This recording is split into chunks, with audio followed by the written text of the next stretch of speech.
social media, especially Instagram, especially right now, 2022, it's like it's so hard to grow just completely organically. Like there's so many people on social media, it's really saturated.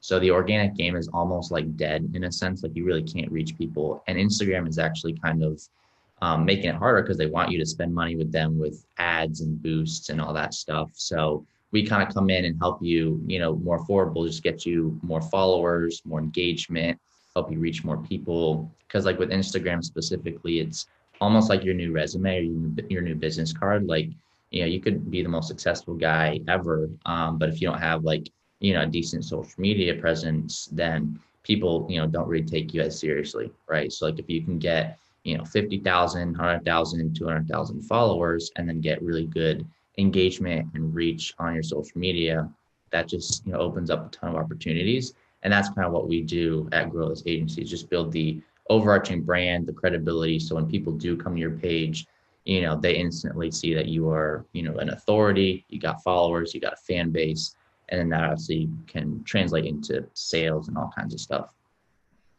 Yeah, and let's kind of dive into a few of those points you made, and let's first start with the organic perspective. So, back in the day when people posted to Facebook, everyone would see the content in the feed. You posted on Instagram, you'd see it on the feed.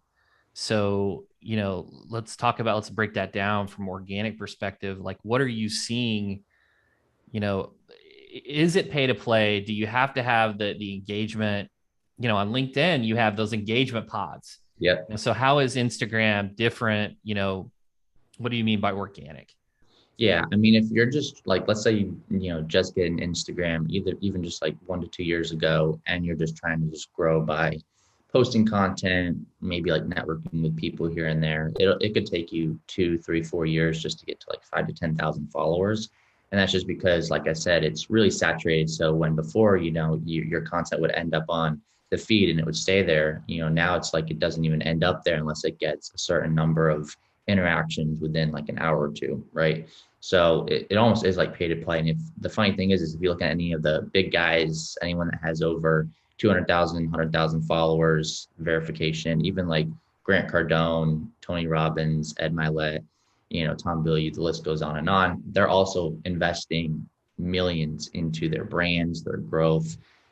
Just because, like I said, it almost is like a pay to play game, to where if you want to actually reach more people and get more exposure, you have to create somewhat of a catalyst so that you can start doing that. So if you scale to 50, 100,000, and then get more engagement, then you're going to start to organically reach more people, get on the explore page, that kind of stuff. But if you just try to grow like completely organically from the start, you almost have like zero chance of actually, reaching a large, massive audience. Yeah, so let's talk about, like, the first thing that everyone talks about is like, buying followers, right? Is it, and it's some people think it's kind of taboo and others don't, but it's like, the first are these real individuals with real accounts. Like what goes into kind of, giving it that kickstart, so to speak, to really, build the foundation so that your organic can get any reach at all. That's a great question. So yeah, you really don't want to go into like the just completely like bot followers. Like you can go to websites online and buy like 10, 20, 30,000 like bots or like fake followers. And they're not really going to have like any content, profile pictures. They may not even engage with your content.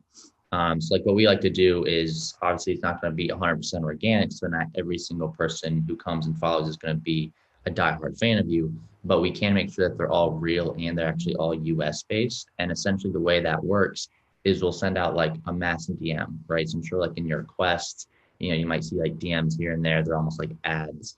So we can actually send those, and instead of, bringing people to a website or a landing page, we can bring them to follow you, right? So we might send something out for you, for instance. Let's say we send that out to like 10,000 people a day, and it's a link to your page, maybe like a quick message below that says, hey, go check out Chris Dreyer, super cool, agency owner, helps law firms build, scale up, go give him a follow, check out his content. So we'll send that out. It's almost just like running a huge ad. And obviously the only people who are going to come and follow and engage would be people who click on the link, follow you.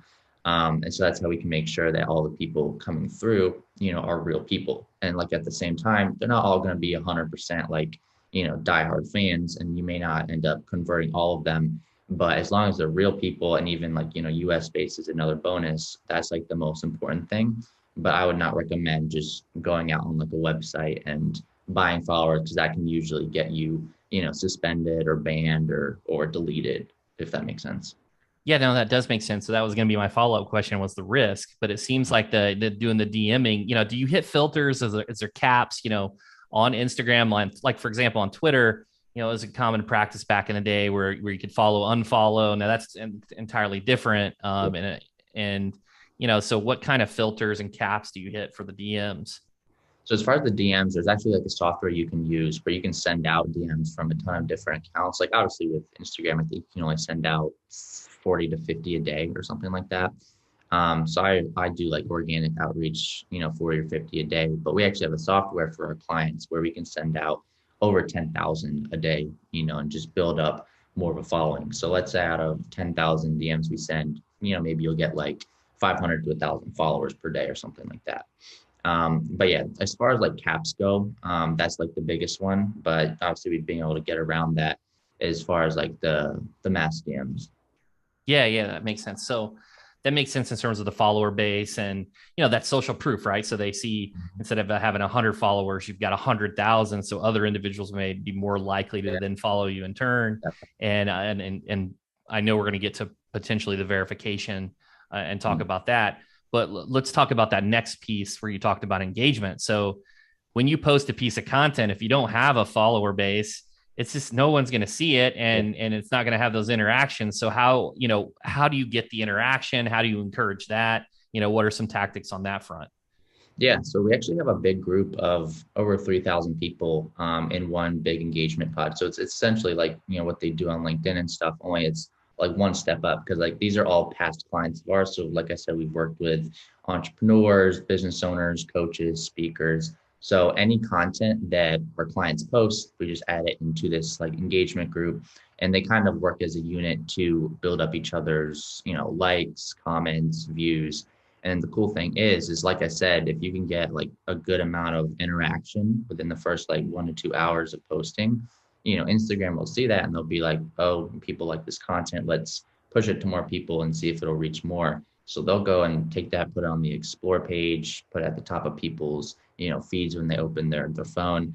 So that's how we can almost leverage the algorithm to get even more engagement and almost go, semi-viral. That's how we can make sure that all your content's getting 10, 20, 30,000 views per video consistently, is because we're leveraging, thousands of people behind the scenes in our groups to almost boost it or become like the catalyst to reach more people. Yeah, that's fantastic. And that's what I've seen on LinkedIn too. So, it's a necessity, right? You want your content, but some of the contents, it's very difficult to get that organically. So you just need a little boost, a little bit of a community to help with that. The other thing is I've seen this, and I don't know the name of the tactic, but I've seen certain individuals they'll like partner up with like a Floyd Mayweather or a Kardashian, and Yeah. they do this. It's like a contest, right? That'll say, "Hey," so they'll pay anywhere from there could be $10,000 plus, could be six figures to partner up with a Floyd Mayweather or a Kardashian. So tell me about those. What are those called, and what's that other tactic as it relates to Yeah. Instagram? Yeah, that's a great question. So that's funny that you mentioned that. We actually used to do those, 1 to 2 years ago, and they're called like celebrity giveaways or like campaigns, right? So like, either us or like our clients will partner up with a huge celebrity, someone that has clout, and that celebrity will essentially give you or ourselves like a shout out or like a promotion, and that would bring in more followers, right? But what's tended to happen is, a lot of celebrities, like you said, they'll charge 5, 10, $15,000. It could still work, but like again, it doesn't really get you the engagement. So there's still people out there that will just run their growth solely on these celebrity campaigns. They'll scale up the followers. But one downside, like I mentioned, is the engagement. The second one is actually the retention rate, because if people Mm. are getting in, usually it's the celebrity saying, hey, go follow this list of 30 to 40 people to win like a Gucci bag or like an iPhone. And it's like after the thing is over, it's like one or two people win, and then the other people who follow you because they want a prize, they're going to unfollow you because they didn't win, right? So that's the one issue with celebrity campaigns, and that's why we switched over to the mass DMs because with the mass DMs, they're not going to follow unless they see the page, click the follow button. So the retention rate's a lot bigger, and then obviously we also add in the engagement, which is another big thing.